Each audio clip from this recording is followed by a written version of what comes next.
मैं बनना चाहूँ जैसा पर शायद सपनों में, मैं उड़ना चाहूँ जैसा पर शायद सपनों में।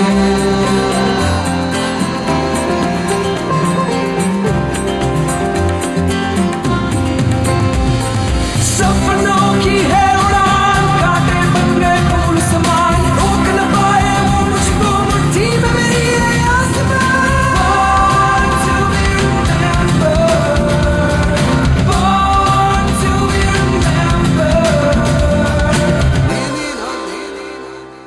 हम अपना जीवन बिता देते हैं अपने रोजमर्रा के छोटे मोटे कर्मों पर ध्यान न देकर, लेकिन हम में से ज्यादातर एक बात से नावाकिफ हैं कि हमारे मुंह से निकला हर शब्द और हमारा किया हुआ हर कर्म, छोटा या बड़ा, किसी इंसान या जीव जंतु पर सीधे या घूम फिर कर असर जरूर करता है और वहां से कर्मों की एक लड़ी सी चल पड़ती है जिसे आम भाषा में चेन रिएक्शन कहते हैं।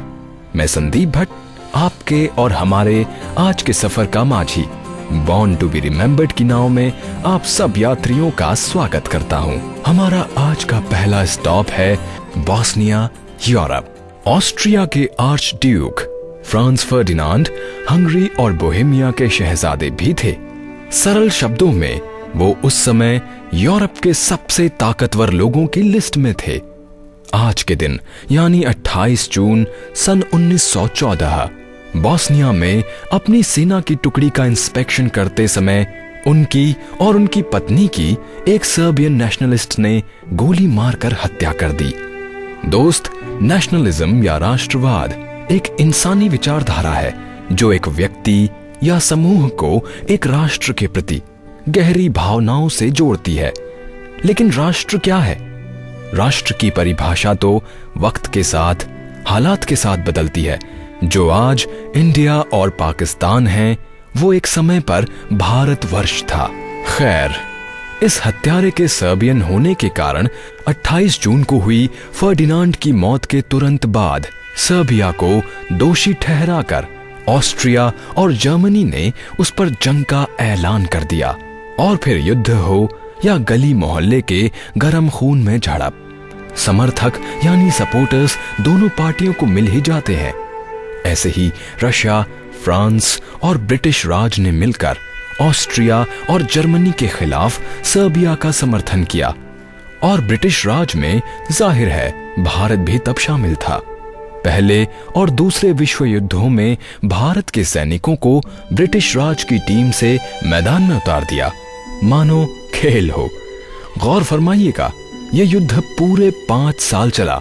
5 साल यानी 5 साल, ना एक दिन ऊपर ना एक दिन नीचे। जर्मनी और ऑस्ट्रिया ने अपनी हार मानकर 28 जून 1919 को फ्रांस में ट्रीटी ऑफ वर्साय साइन करी। 1914 में आज के दिन हुई इस घटना ने 2 जानें ली, लेकिन 2 जानों की इस एक घटना से हुए चेन रिएक्शन ने लगभग पूरे यूरोप को युद्ध का मैदान बना दिया। इस महायुद्ध में जान गंवाने वालों में से कई ब्रिटिश सेना के लिए लड़ रहे भारतीय सैनिक भी थे। मिलिट्री और सिविलियंस मिलाकर वर्ल्ड वॉर 1 की कैजुअलिटीज 3 करोड़ 70 लाख से भी ऊपर थीं। इस महायुद्ध के आखिरी बचे वेटरन भी 2009 में गुजर गए, लेकिन वो इस ऐतिहासिक लड़ाई को 4 शब्दों में कुछ इस तरह पिरो गए: war is nothing but organised murder.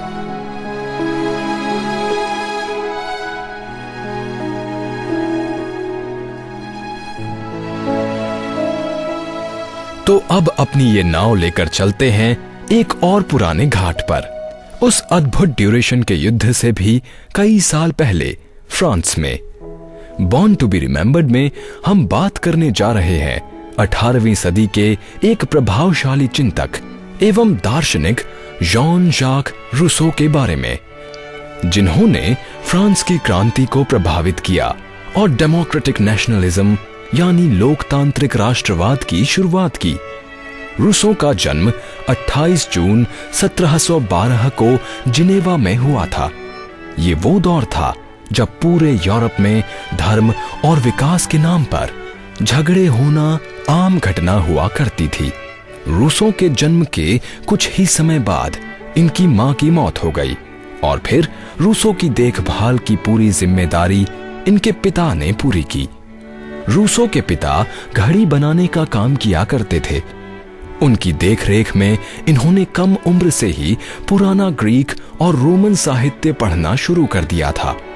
10 साल की उम्र में रूसो अपने पिता से भी दूर हो गए। इस दौरान उनके पिता की फ्रेंच कैप्टन से लड़ाई हो गई थी, जिस कारण उन्हें जेनेवा छोड़ना पड़ा।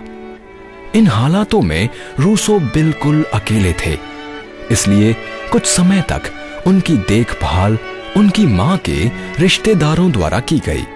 अपनी अस्त व्यस्त जिंदगी से रूसो बेहद परेशान थे और इसीलिए 16 साल की उम्र में जिनेवा छोड़ दिया।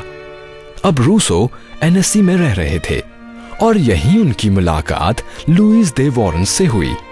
लुईस ने रूसो के अकेलेपन को दूर करने में उनकी बहुत मदद की और उन्हीं के कहने पर रूसो ने कैथोलिक धर्म को अपनाया था। रूसो के द्वारा उठाए इस कदम ने आगे चलकर उन्हें जेनेवा की नागरिकता प्राप्त करने में मदद की। बचपन से लिटरेचर में इंटरेस्ट के कारण ही म्यूजिक उनकी जिंदगी का एक बड़ा हिस्सा रहा और म्यूजिशियन व कंपोजर बनने के लिए 1742 में ये पेरिस आ गए, लेकिन इन्हें यहाँ कुछ खास कामयाबी नहीं मिली। 1749 में हुए एक ऐसे कॉन्टेस्ट में इन्होंने भाग लिया और पहला प्राइज जीता।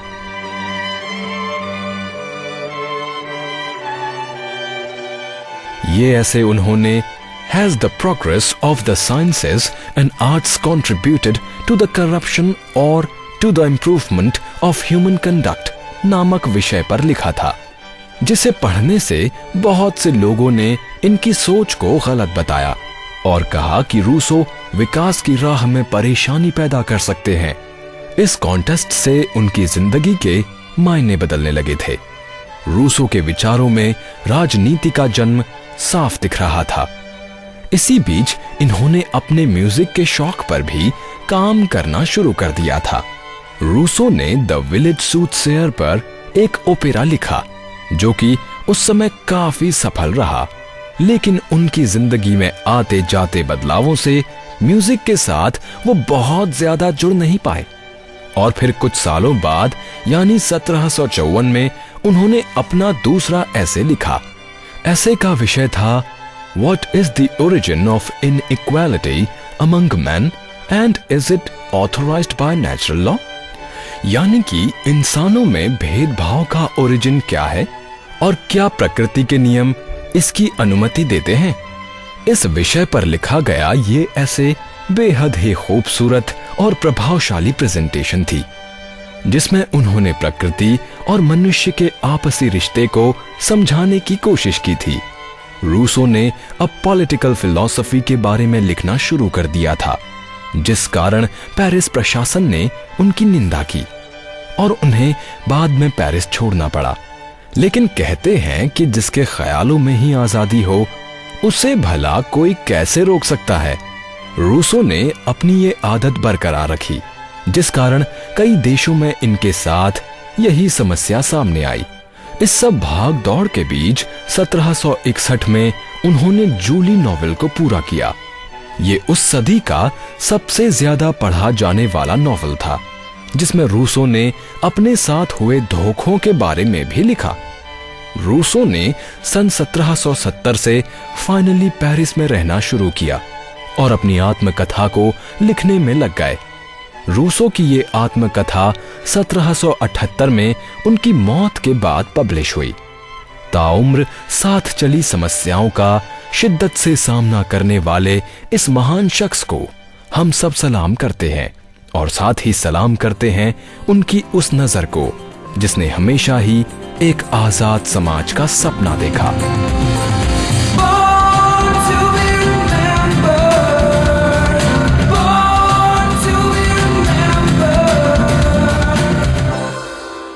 लिखना कोई आसान काम नहीं है, क्योंकि लिखते वक्त आपको अपना नहीं बल्कि सामने वाले का ध्यान ज्यादा रखना होता है। ऐसे लोग बहुत ही कम होते हैं जो अपनी कलम की ताकत से पूरी दुनिया पर राज करते हैं। जी हाँ दोस्तों, हमारी आज की अगली शख्सियत भी ऐसे ही गिने चुने लोगों में से एक है, जिसने तेलुगु स्टोरी राइटिंग और तेलुगु सिनेमा की शक्ल ही बदल कर रख दी। वो 5 రూపీస్ తప్పిస్తామటి లేదా పోనీ 2 రూపీస్ పోనీ 1 రూపీస్ 8 నాస్ 4 నాస్ వదిలే ఒరే ఇవాళ ఎంత కలెక్షన్ ఏముంది ₹1.42 ఆ 2 పైసలు కూడా కిచ్చి గడిచాడు వాడు వచ్చి ఏడ్చిపోయి हम बात कर रहे हैं आज ही के दिन जन्मे मुल्लापुड़ी वेंकटरमन की, जिन्होंने उनकी अनोखी कहानियों से न जाने कितने ही कैरेक्टर्स को जन्म दिया है। वेंकटरमन का जन्म सन 1931 में आंध्र प्रदेश की मिडिल क्लास फैमिली में हुआ था। रमन अपनी बड़ी बहन और छोटे भाई के साथ अपनी फैमिली में बहुत ही खुश थे, लेकिन ये खुशियां इतने कम दिनों की होंगी, इस बात का अंदाजा किसी को भी नहीं था। रमन जब 9 साल के थे तभी उनके पिता की मौत हो गई और बच्चों की पूरी जिम्मेदारी मां पर आ गई। इनका परिवार परेशानियों से जूझ रहा था, इसीलिए सब अच्छे अवसरों की तलाश में चेन्नई शिफ्ट हो गए। रमन्ना में बचपन से ही तेलुगु साहित्य के प्रति एक अलग सा लगाव था। अपने स्कूल के टाइम में ही उनकी मुलाकात बापू से हुई। बापू उनका बहुत ही अच्छा दोस्त था। इन दोनों ने साथ में अपने करियर की शुरुआत की और अपने अपने टैलेंट को निखारा भी साथ ही में। रमन्ना की राइटिंग बोलती थी तो बापू की पेंटिंग और कार्टून ड्राइंग। इस जुगलबंदी ने दोनों को तेलुगु सिनेमा की बुलंदियों पर पहुंचा दिया।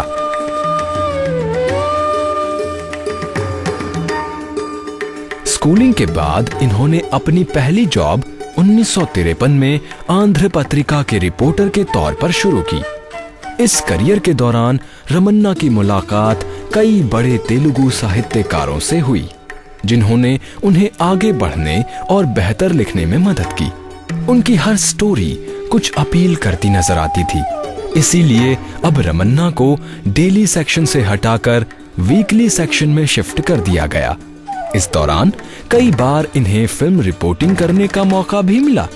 रमन्ना ने हर मौके का इस्तेमाल बहुत अच्छे तरीके से किया और इसी बीच उनकी पहली स्टोरी बुडगू पब्लिश हुई।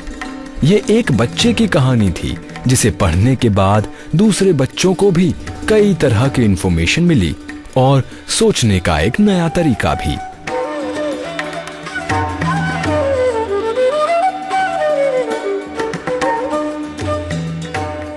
सिनेमा रिपोर्टिंग से इनकी चर्चा काफी बढ़ने लगी थी और साथ ही बड़े बड़े डायरेक्टर्स के साथ उनकी मुलाकातें भी। इन्हीं मुलाकातों ने रमन्ना को रक्त संबंधम में एक लेखक के तौर पर पहला ब्रेक दिलवाया। इसके बाद तो मानो इनकी रफ्तार कभी थमी ही नहीं और रमन्ना ने एक के बाद एक सफल फिल्में देना शुरू किया। रमन्ना का फिल्मी करियर अब चल पड़ा था, इसीलिए न्यूज़पेपर की नौकरी भी उन्होंने अब छोड़ दी और फुल टाइम फिल्मों में लग गए। इन्होंने अपने बचपन के दोस्त बापू के साथ मिलकर अपनी फिल्म साक्षी बनाई, जिसकी सफलता के बाद रमन्ना तेलुगु फिल्म इंडस्ट्री पर छा गए। और इसी बीच आई रमन्ना की फिल्म संपूर्ण रामायणम उनकी जिंदगी में मील का पत्थर साबित हुई। इस फिल्म के गाने आज भी त्योहारों में सुनाई देते हैं।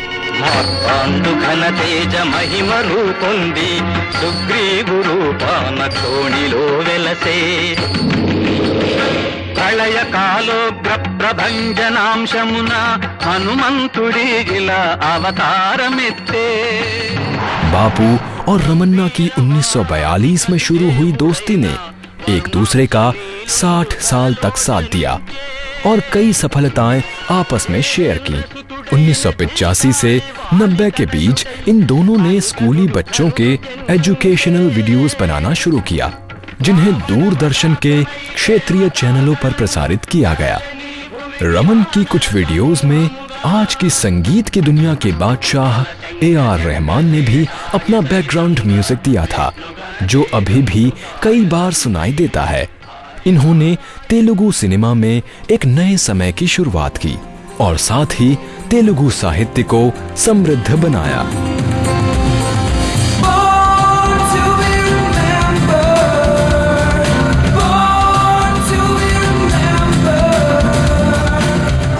तो दोस्तों, अब लिटरेचर और सिनेमा की दुनिया से बाहर आकर हम चलते हैं खेल की दुनिया में। इस आवाज से आपको बहुत कुछ समझ में आ गया होगा, पर पर्सनालिटी के बारे में तो मैं ही आपको बताऊंगा। अब जिस शख्स की हम बात करने जा रहे हैं वो दरअसल अपने समय के एक जाने माने शूटर रहे हैं और आज देश के दूसरे युवाओं को शूटिंग की बारीकियां सिखाने में व्यस्त है। दोस्तों, आज है जन्मदिन famous Indian shooter Jaspal Rana का। इनका जन्म तो उत्तराखंड में हुआ था, लेकिन पढ़ाई हुई दिल्ली में। उनके स्पोर्ट्स करियर में ज्यादा परेशानियां इसीलिए नहीं आई क्योंकि जसपाल के पहले कोच उनके पिता थे। इनके पिता Narayan Singh Rana Indo Tibetan border police force यानी ITBP में ऑफिसर थे। इसीलिए शूटिंग की बेसिक तालीम जसपाल को घर से ही मिलना शुरू हो गई थी और बाद में तिबोर गानाजोल उनके प्रोफेशनल कोच बने। 12 साल की उम्र से ही जसपाल ने अपनी स्किल्स देश के सामने रखना शुरू कर दी थी। इस दौरान इन्होंने अहमदाबाद में हुई 31वीं नेशनल शूटिंग चैंपियनशिप भी जीती। जसपाल ने अपने ज्यादातर medal centre fire pistol event में जीते हैं, लेकिन इसके अलावा उन्होंने air pistol, standard pistol, free pistol और रैपिड पिस्टल में भी अपना जादू चलाया है। इस तरह नेशनल और इंटरनेशनल लेवल पर जसपाल ने कुल 600 मेडल जीते हैं। 1994 में जसपाल ने मिलान में हुई वर्ल्ड शूटिंग चैंपियनशिप के जूनियर सेक्शन में गोल्ड मेडल जीता और वर्ल्ड रिकॉर्ड बनाया। इसके बाद 1998, 2002 और 2006 के कॉमनवेल्थ गेम्स में भी गोल्ड मेडल जीता। ये जीत जरूर जसपाल की थी, लेकिन इससे भारत शूटिंग के खेल में तेजी से बढ़ता नजर आ रहा था।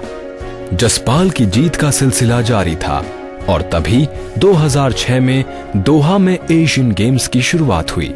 इस बार राणा ने 590 पॉइंट बनाकर वर्ल्ड रिकॉर्ड की बराबरी कर ली थी। हालांकि 590 पॉइंट का ये स्कोर राणा के लिए नया नहीं था, क्योंकि इससे पहले 1995 में कोयम्बटूर और 1997 में बेंगलोर के नेशनल कंपटीशन में भी जसपाल ये स्कोर बना चुके थे। Shooting is my blood. I was training like a lot of my students in last couple of years, and now because I have to come with them to the range, so I thought that why not? It's a like high time, like 3 years, or like not a small time. Any sportsman will have that thing in mind that's the ultimate thing. Pistol shooting में उनके बेहतरीन प्रदर्शन के कारण 1994 में जसपाल को अर्जुन पुरस्कार से नवाजा गया। इस वक्त उनकी उम्र मात्र 18 वर्ष थी और फिर 21 साल की उम्र में इन्हें पद्मश्री से सम्मानित किया गया। फिलहाल राणा अपने 2 बच्चों और वाइफ के साथ देहरादून में रह रहे हैं। इनकी पत्नी एक फैशन डिजाइनर होने के साथ साथ नेशनल लेवल की शूटर भी हैं। देश का सिर गर्व से ऊंचा करने वाले इस खिलाड़ी को बॉर्न टू बी रिमेंबर्ड की पूरी टीम जन्मदिन की बधाइयां देती है।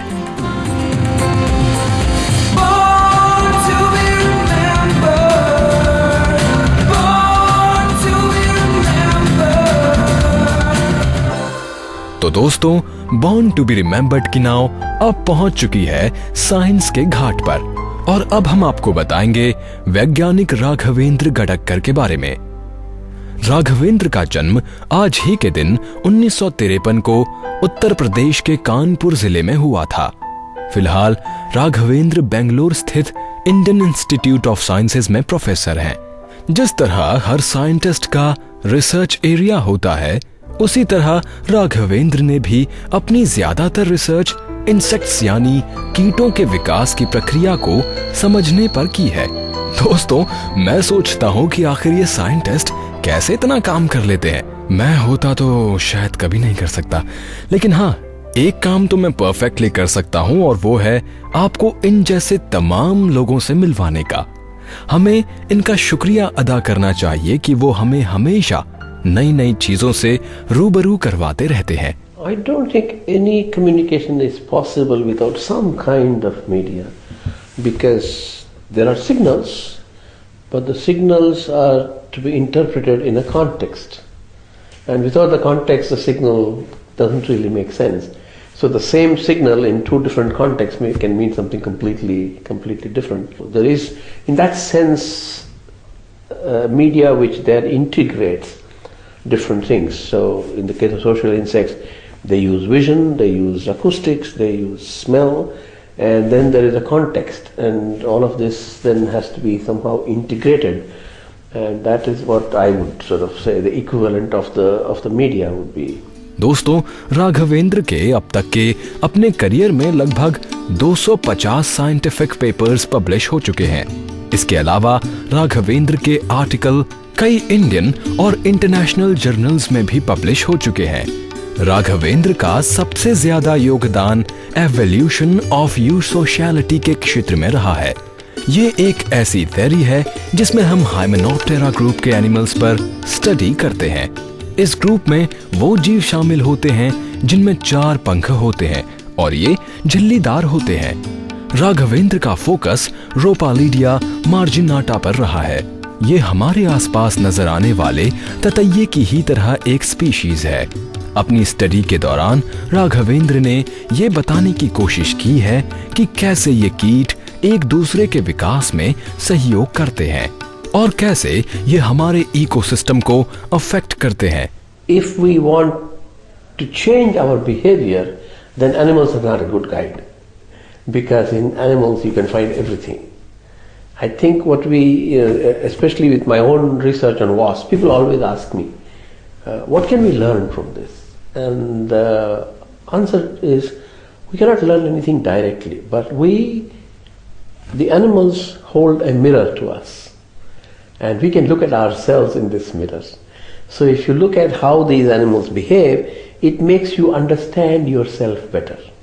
It allows you to reflect on yourself. यूसोशियलिटी पर उनकी अब तक की गई स्टडीज को प्रायोगिक आंकड़ों के साथ प्रूव किया जा चुका है और इसीलिए उनके कंट्रीब्यूशन को इतना ज्यादा इंपॉर्टेंस दी गई है कि राघवेंद्र पिछले 3 दशकों से ततैये की प्रजाति पर काम कर रहे ग्रुप के साथ जुड़े रहे हैं और अपने इसी एक्सपीरियंस के आधार पर उन्होंने अपनी पहली बुक सर्वाइवल स्ट्रेटजीज लिखी।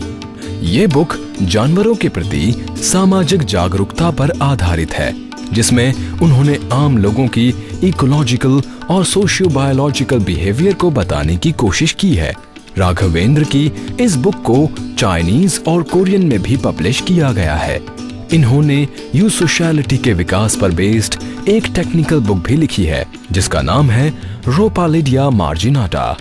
राघवेंद्र कई बार अपनी साइंस आर्टिकल्स पब्लिश करने के कारण कंट्रोवर्सी में भी पड़ चुके हैं। उनका कहना है कि आखिर क्यों पब्लिश कराने के लिए हमें पैसा देना पड़ता है जबकि इसे पढ़ने के लिए एक्सेस फ्री है।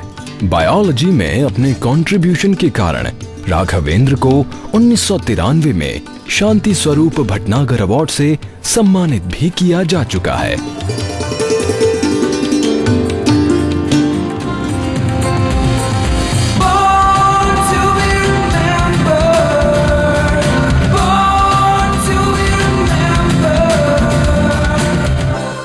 और दोस्तों, अब समय हो गया है अपनी नाव को घाट पर लगा देने का।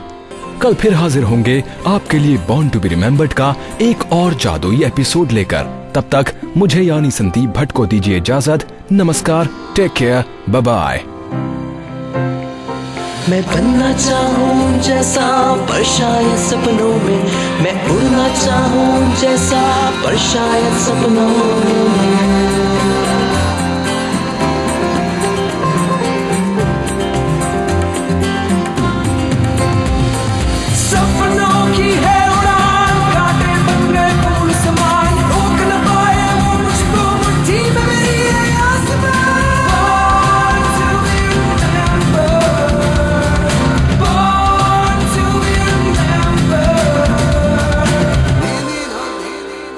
इस कार्यक्रम के कार्यकारी निर्माता जैनेन्द्र सिंह,